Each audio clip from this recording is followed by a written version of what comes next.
What is going on, everyone? Now that we've had 24 hours to process the Houston Texans Week 1 loss against the Baltimore Ravens, it is unfortunate to say, but the DeMeco Ryans era starts in Houston with the loss. However, the reaction from the fan base, it was still very positive. You saw some good things from this Houston Texans team, definitely some bad, and definitely some ugly. We are going to talk about that today, and welcome everyone to the 713 Houston Sportcast. I am your host, Ruben Calvillo.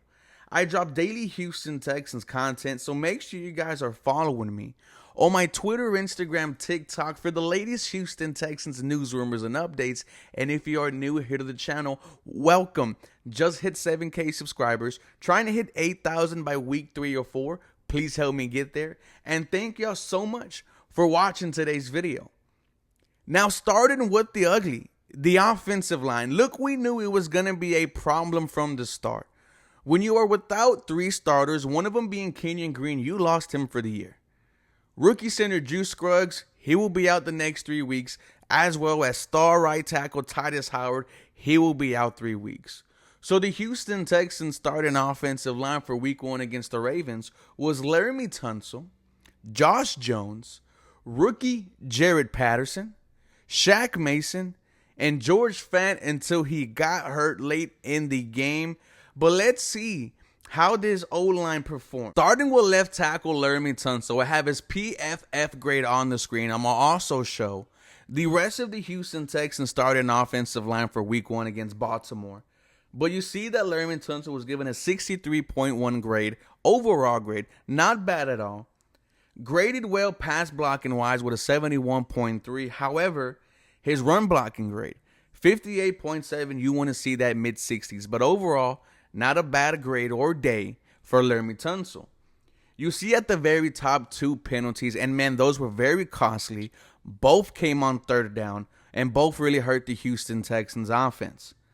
The first one early on in the game, it was 3rd and 3.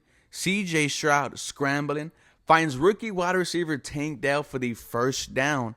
But Laremy Tunsil was called for a holding, turned a 3rd and 3 that would have been a 1st down into a 3rd and 13, killing the Houston Texans drive. I did not know if that was a holding or not, to be honest with you.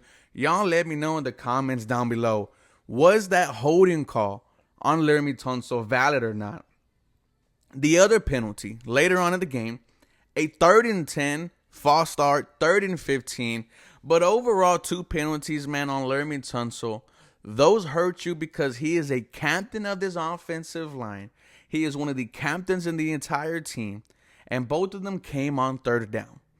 Pass blocking wise, 0 sacks allowed, 1 QB hit allowed, and total 2 pressures allowed. A very solid day from your left tackle. And I think the grade really reflects his day. A 63.1. Not good, not bad, but okay. Your starting left guard was Josh Jones.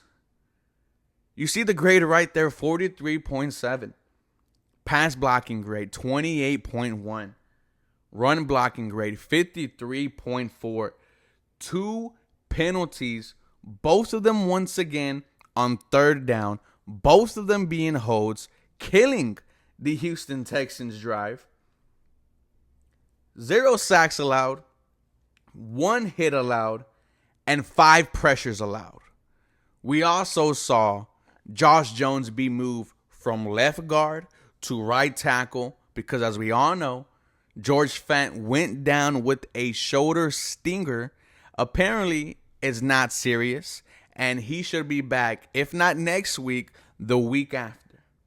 But not a good day from Josh Jones. You just traded for him, though, but you had to throw him in the fire.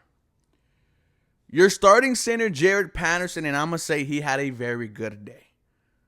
His grade, 55.9, a 52.4 pass blocking grade, a 55.8 run blocking grade, 0 penalties, 0 sacks allowed, 1 QB hit allowed, and 3 total pressures allowed. Look, we thought the starting center was going to be Juice Scruggs. Jaret Patterson was thrown in the fire. And man, for week 1 against a very tough Baltimore Ravens defense, I was encouraged by what I saw. Now your starting right guard was Shaq Mason, who the Houston Texans traded for in the offseason. They also gave him a 3-year extension. The other players to get it, Laramie Tunsil and Titus Howard. So obviously the Houston Texans are investing into Shaq Mason, and they view him as one of the key pieces going forward. But he did not play well, and you see his grade here, not giving a good grade at all. 56.9 overall, a 39.7 passing block grade. That is horrible.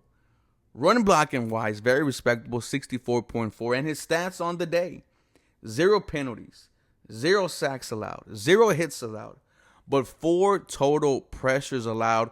You don't want to see that from Shaq Mason. He is supposed to be one of the best O-linemen on this Houston Texans squad, and you need him to get it together sooner rather than later. Your starting right tackle was George Fant in replace of Titus Howard, and he played well. This is what you wanted to see from George Fant in his Texans debut, was thrown into the fire. You needed one of the 3 new starters to play well. A 69.4 overall grade, very good passing grade, 77.0, and a very okay run blocking grade, 60.3. His stats on the day: 0 penalties, 0 sacks allowed, 0 hits allowed, 2 total pressures allowed in his Houston Texans debut. Shout out to you, George Fant. I myself questioned you going in to this game. I saw you at training camp. You had some good plays, had some bad plays, but you shut me up. We need you healthy. And like I mentioned earlier, if George Fant is not ready by week 2, he will be ready by week 3. But I think he is going to play. You need him to play. Because when George Fant went out, the Houston Texans, they put Michael Dieter at right tackle, and you saw what happened the next play later. A strip sack on rookie quarterback C.J. Stroud. Why didn't the coaching staff move Michael Dieter to left guard and Josh Jones to right tackle? We know Josh Jones has played all over the offensive line. Man, you need this O-line to get it together. Do you go out there and sign Dodson Risner? Is he more of a need at this point than a want? Do you look at another tackle on the market with George Fant being questionable for week 2? This offensive line is not good right now. And it won't be fixed until week 5 when Juice Scruggs and Titus Howard return. This was one of the uglies of yesterday's week 1 loss against the Baltimore Ravens. You guys let me know how you felt about this O-line performance. For more Houston Texans content, come back for more. Go Houston. Have a very blessed day.